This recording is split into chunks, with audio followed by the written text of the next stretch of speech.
魏婴直直地站了起来，头顶的呆毛不断地晃啊晃。是了，阿爹说的是降服。为何这个妖兽杀戮如此之重，还只是降服？难道阿爹知道些什么？或许正是知道些什么，阿爹才会无能为力。当然，一切都只是魏婴的猜想，猜完之后还唾弃了自己一番，因为自己猜测的前提是阿爹不顾众生的生命。魏婴想着，又抿紧了嘴，望着不知何处的山，不知阿爹何时会回来呢？蓝湛，我们其他地方再去看看。好，蓝湛，你有没有觉得很奇怪？魏婴看着黑色土壤中一株翠绿的小草，魏婴弯下身子，修长的指尖蘸了蘸小草上面的露珠。蓝忘机看着翠绿欲滴的小草，其生机比其他地方的野草更甚。蓝湛，这块地方你了解吗？若我没有记错，黑土之中是无法孕育生命的吧？我记得你家藏书阁的野史中曾记载，黑土是大地对神陨落的哀鸣。魏婴眯着眼睛环顾了一下四周，似乎百里内还有几抹绿色。蓝忘机沉思片刻，遂缓缓说道：“此处是南宁与湘云相交地界，古籍记载，在几千年前这里发生了一场神魔大战，无数的神丧生于此，大地染上了神的血液，土壤的颜色也从黄色变为黑色。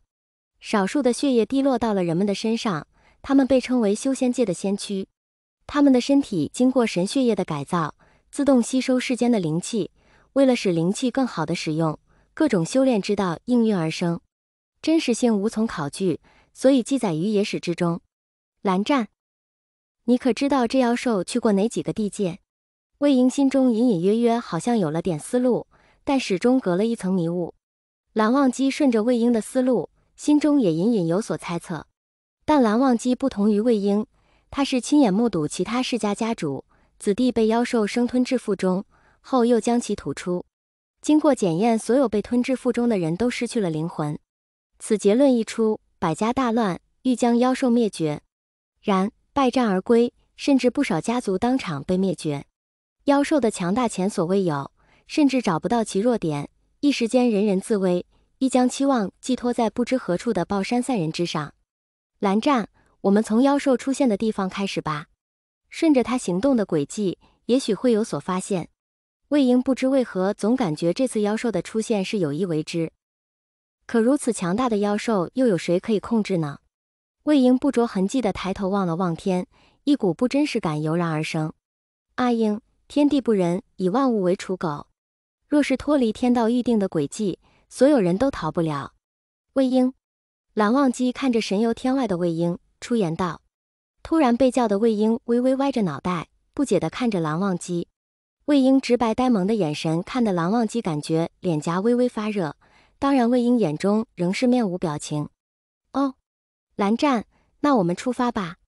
魏婴忽然想到自己和蓝湛说顺着妖兽的行动轨迹探查一番，结果自己神游天外了，罢了罢了，一切等阿爹回来再商量。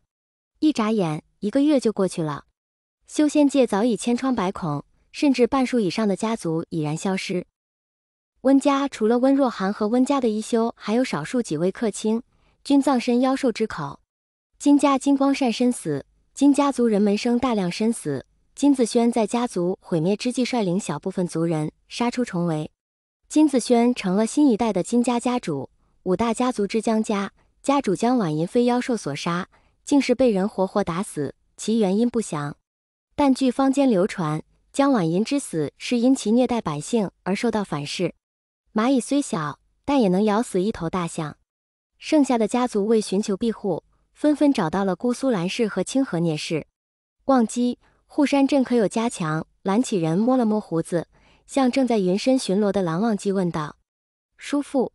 蓝忘机微微俯身回道，护山镇已经加强，魏婴研发出新的符咒，或可延缓妖兽的行动。蓝启仁点了点头，遂说道，此事我会告知宗主和长老。这些天辛苦你们了。这段时间若非聂怀桑的计谋与魏婴的符咒，聂氏与蓝氏也没有那么好过。没想到当初最不看好的2位学生竟成了救世主般的存在，果然时势造英雄。蓝启仁也不得不佩服这2位学生的智谋与天赋。蓝二公子可曾见着阿英？齐云见着独身一人的蓝忘机，微微拱手问道。蓝忘机回道：其前辈魏婴在明示实验符咒。